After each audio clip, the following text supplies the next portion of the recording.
Yep, that's me. You're probably wondering how I ended up in this situation. Hey y'all. So a bit of context about this game. This was in the week leading up to the Pro Tour, and my team and I were just trying to test to see whether it's possible for Kano to race Chane. So here we are. I won the die roll and chose to go first, obviously, because we figured, if people aren't respecting Kano and not bringing AB, you go first as Kano, you just get a bunch of free damage in.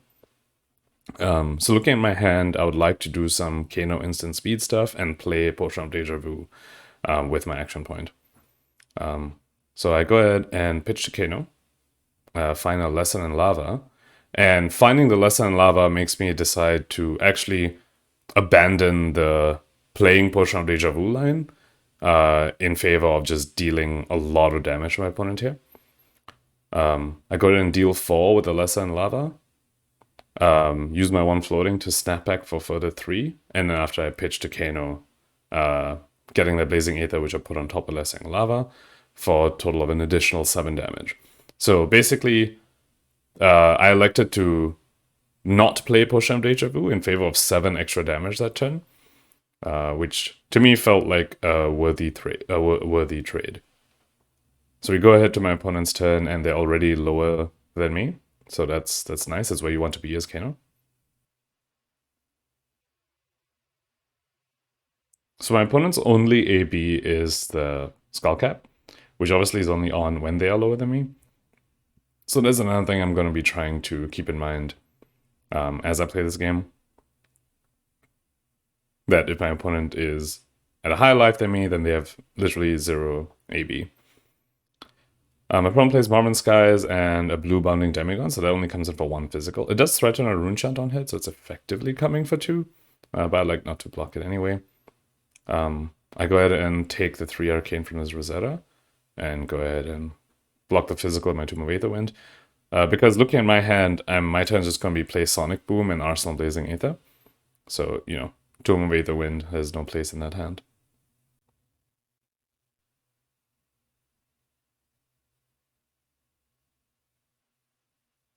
Cool. So I come in for Sonic Boom for 4, still floating 1. My opponent has no AB, so I can just go ahead and resolve it. And then the snapback comes in for 1. It's a blue snapback, unfortunately. Of course, my opponent could block this, but yeah, they obviously don't. Pitching a blue to block 1 damage is pretty bad value. So we draw up, and 3 reds, a few more reds than we want to see. Ideally, we'd like to Arsenal this Wildfire. But since we already put Blazing Aether in there, and Blazing Aether is a bit of a hard card to get out of your arsenal, I look at his hand and decide my turn is probably just going to be Crucible into Aether Spindle. So I'm likely just going to block with the Blazing Aether and the Wildfire.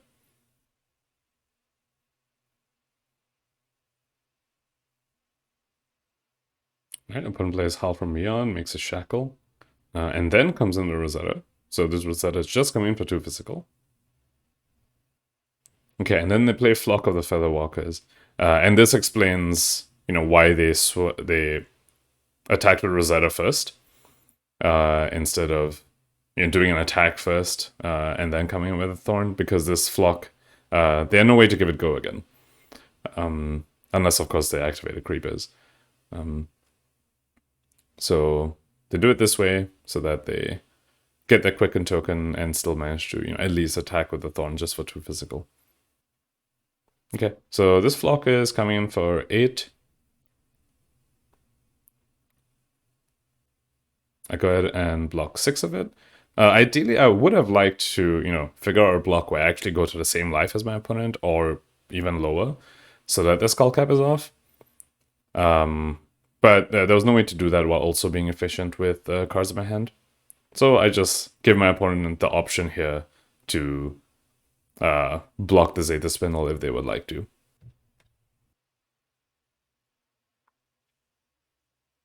As expected, my opponent says no blocks, because, in this matchup, we're both just trying to race each other. It's probably better for my opponent to just save their blue in hand to deal a bunch of damage back. So we get to opt 5. With the Blazing Aether in Arsenal, I was looking at this hand and thinking, My best line is probably just to do the same thing I did this turn, where I block with 2 cards and go ahead and pitch a blue to aether spindle again. Because just looking at this board state, I think it's unlikely that my opponent can deal me 22 damage, especially if I'm also going to block with another 2 cards. So I figure I have one more turn left, and so just another turn of opting 5 is going to serve me well. Yep, so I go ahead and send the Tome of Aetherwind to the bottom, and keep these other 4 cards on top. So, I can block, which means I have 3 blocks left. I can block with the Scalding Rain and Emeritus Scolding. Still have a blue and Aether Spindle for my turn. Okay, opponent misses on the banish. As I expected, that chain list doesn't run too many, a very high density of Blood Dead cards. Typically, you don't see that many banishes hitting early in the game. And looking at the way my opponent pitched, they actually did not have a blue, so that's pretty good for us. Which means they didn't even have the option to block our Aether Spindle on our turn when we played it. But then they do an Out of War, which is obviously scary. Okay, and then they go, Minnowism and Nimblism. That was the Minnowism that they searched up the previous turn. And then they come in with this Ghostly Visit. This Ghostly Visit is, pops a Quicken, and is coming in for 7, because it's not being buffed by Minnowism, because its base attack is, not less than 3. Oh, sorry, it's coming in for 8 because of the Out of War. Yes. And then they Shackle and they Riff and the Unhallowed Rites. This Unhallowed Rites is actually only coming in for 5, because this base attack is also, not not 3 or less. Yeah, but they actually at first they declared it as coming in for 8. And then we realize the Minnowism actually isn't affecting this, and so my opponent, takes the Minnowism playback and just leaves it in Arsenal. So this is coming in for 5. So I decided I'm actually just going to keep one of my blues in hand. So on my turn, when I do my Aether Spindle, I have 1 blue left to try and Kano like a 0 cost, ability from the top. Like say it's a potion or a Blazing Aether. Just having the extra blue for that is nice.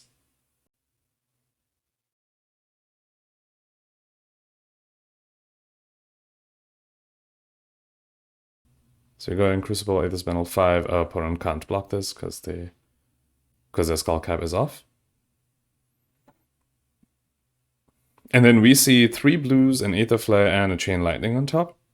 So at first, my plan was, I can just pitch this Potion of Deja Vu to play the energy portion of the top from Kano.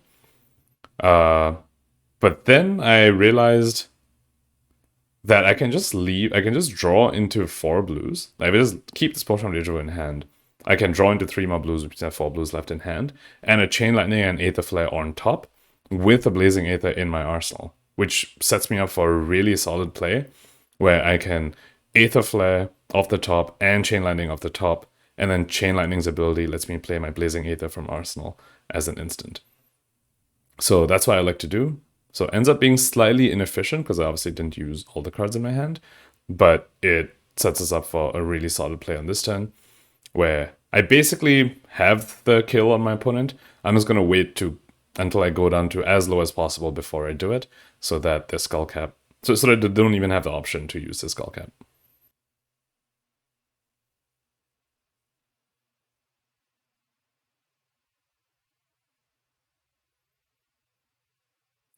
Okay, so my opponent starts with Shadowversa with Go Again, because they banish a Blood Dead card. Yeah, I'm just going to be taking all the damage until my opponent actually presents a lethal attack. Okay, and then they play that red Minnowism. Oh, sorry, no, they reordered it to do the Minnowism first. So the Shadowversa was actually coming in for 5. Okay, and then they Shackle and come in for this with this Riftbind, which is coming in for 4. Because they played 1 on attack this turn in the Minnowism. So again, not lethal. So I say no blocks, although the opponent could potentially, use the last card. Last card could be an Art of War, and they, sort of attack, react, buff it. But they didn't, and then I go down to 1, which means my opponent's Skull Cap will never come on, and so in response to a Rosetta arcane damage, I go ahead and do the Kano things. I pitch the Kano twice, and then Crucible and Aether Flare that comes in for 4. Use the 1 floating Chain Lightning that comes in for 7. And then after that, this Blazing Aether comes in for 11.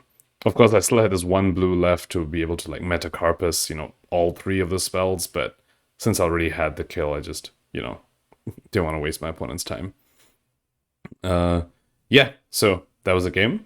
Kano, obviously, very explosive. When an opponent has no AB and you get to just freely opt, it gets very scary for the opponent very quickly, can potentially, even outracing Chane, as we see in this game. So, yeah, that was the game. Thank you for watching, and hope you enjoyed it.